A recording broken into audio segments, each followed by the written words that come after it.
મારું નામ શિવગીરી દેવગીરી, સુખનાથ મહાદેવના પૂજારી. અને આ સુખનાથ મહાદેવનું મંદિર આપણું અતિ પુરાણું મંદિર છે.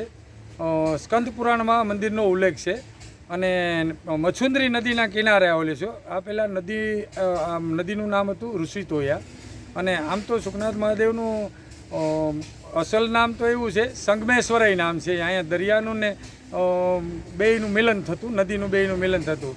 અને દર વર્ષે પહેલાં તલેશ્વર નામ હતું, અત્યારે એક ચોખા બાર વધે છે એટલે સુખનાથ મહાદેવનું નામ છે. બરાબર. આ મંદિરનો ઇતિહાસ છે અને સ્વયંભૂ શિવ મંદિર છે અને પશ્ચિમ બામુખ મંદિર છે. બરાબર. આ મંદિરનો આપણો ઇતિહાસ છે અને ઉનાથી 8 થી 8.5 કિલોમીટર દૂર છે. બરાબર. રામપરા ગામે આવેલું છે અને દેલવાડાથી 3 કિલોમીટર દૂર થાય. દેલવાડાથી નદીના કિનારે ચાલીને પણ અવાય છે. જો અત્યારે શ્રાવણ મહિનાની અંદર અહીંયા બહુ જ ભક્તો આવે છે અને ઘીની પૂજા હોય છે શ્રાવણ મહિનાની અંદર. પછી શ્રાવણ માસની અંદર તો અહીંયા રોજે રોજ પૂજાઓ અને અર્ચનાઓ, કારણ કે ભૂદેવો અને આ બધા આવતા હોય. અહીંયા સત્યનારાયણ ભગવાનની કથા થાય છે, ઘીની પૂજાઓ થાય છે. પછી જન્માષ્ટમીમાં, ગોકુળાષ્ટમીમાં અહીંયા મેળો ભરાય છે. હા, હજારો વર્ષ પહેલાં જ્યારે મોગલોનું શાસન હતું ત્યારે આ મંદિર ઉપર ચડાઈ કરી. જ્યારે સોમનાથ તોડ્યું ત્યારે આ મંદિરને પણ તોડાયું, તો નુકસાન કરેલું છે. જેના પુરાવા રૂપે અત્યારે હાલ તબક્કે પશ્ચિમામુખ જે આપણું મંદિર છે એ પશ્ચિમામુખ છે. એની દિવાલ જે આગળની છે એનો આકાર એક અલગ પ્રકારનો છે. એ એની ઓળખ છે કે જે તે વખતે એ મંદિરમાં નુકસાન કરેલું છે. એટલું અતિ પુરાણું મંદિર છે. હા, દર વર્ષે પહેલાં એટલે તલભાર વધતું અને ચોખાભાર એ વધે છે. એ મંદિરનો ઘરે પહેલાં જૂના જે અમારા વડીલો હતા એવું કીધું કે ભાઈ બહુ નીચે હતું, અત્યારે ઘણી બધી લિંક ઉપર આવી ગયેલી છે. પૂજારી તરીકે આ મંદિરમાં મારા દાદા માનગીરી બાપુ હતા. એમ પહેલાં પૂજા કરતા. પછી એના પછી અમારા બાપુજીની 4 ભાઈઓ હતા. એટલે 4 ભાઈઓ અત્યારે દર વર્ષે અમે એક વર્ષ દિવસના વારા છે અને દર વર્ષે પૂજા અર્ચના કરીએ છીએ બધા પૂજારીઓ તરીકે દર વર્ષે. અને દર દિવાળીએ નવા વર્ષથી નવો બધાનો વારો શરૂ થાય એ રીતે પૂજા અર્ચના. અત્યારે જો આમ મછુંદરી નદીમાં અટાણે એક નીચે આપણે મંદિરથી નીચેના ભાગમાં 200 મીટરની અંદર એક ચેકડેમ બનેલો છે. આ વખતે સરકારે બનાવ્યો છે અને હાલ એ અહીંયા પાણીનો સ્ટોક છે. એના કારણે આ વિસ્તારનું આપણું સુંદર દ્રશ્ય થાય છે. અને થોડું અમે અમારી રીતે બધાના સહકારથી અને અમારી રીતે પણ અમે આ એક અહીંયા કાંઈ બીજી બેઠવા ઉઠવાની જગ્યા નથી એટલે અમે એક હોલ અને એક બીજા દર્શનાર્થીઓ અહીં રોકાઈ શકે અથવા પૂજા અર્ચના કરી શકે એવી થોડી સુવિધાઓ કરી છે. એનું હાલ અત્યારે નિર્માણ કરીએ છીએ. જો આ મંદિરમાં એવું છે, સ્વયંભૂ શિવલિંગ મંદિર છે અને લોકોને ખૂબ આસ્થા છે. અહીંયા તો ઘણી વખત ઘણા લોકોને એવું કાંઈ પણ મુશ્કેલી થાય એટલે ભગવાન શિવની માનતા કરે.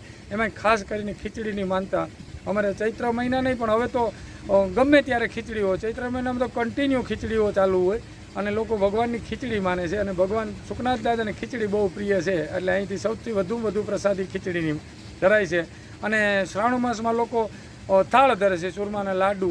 અને લોકો ભગવાન ખૂબ આસ્થાથી માને છે અને એની માનતાઓ પૂરી થાય છે. થશે એ બધી કુદરતની 100% સુખનાથ દાદાની મરજી. પહેલાં આપણે આગલા વર્ષે પણ એવું હતું પણ છેલ્લો વરસાદ ખૂબ થયો હતો અને પ્રભુની ખબર છે વરસાદ ધીમો થશે પણ બધું સારું થશે, વરસાદ થશે. ઓમ નમઃ શંભવાય ચ મયો ભવાય ચ નમઃ શંકરાય ચ મહેશકરાય ચ નમઃ શિવાય ચ શિવતરાય ચ.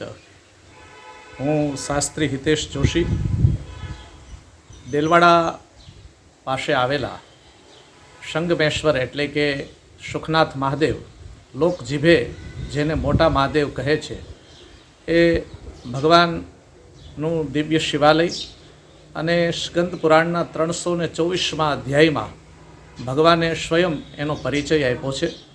તસ્માદ પશ્ચિમ દિગ્ભાગે એટલે વાયવ્ય ભાગે જે શિવાલય આવેલું છે એને સંગમેશ્વર તીર્થ કહે છે. આમ તો એ આખું દેવદારુક વન છે. એટલે કે પૂર્વમાં સંગમેશ્વર, પશ્ચિમમાં કંટક શોષિણી એટલે કે શકતનો આરો, ઉત્તરના ભાગે રત્નેશ્વર મહાદેવ અને દક્ષિણમાં મરુદારિયા. આ 4 ભાગ એને દેવદારુક વન કહે છે. એમાં આ સંગમેશ્વર મોટા મહાદેવ તરીકે ઉલ્લેખ એનો પ્રાપ્ત થાય છે.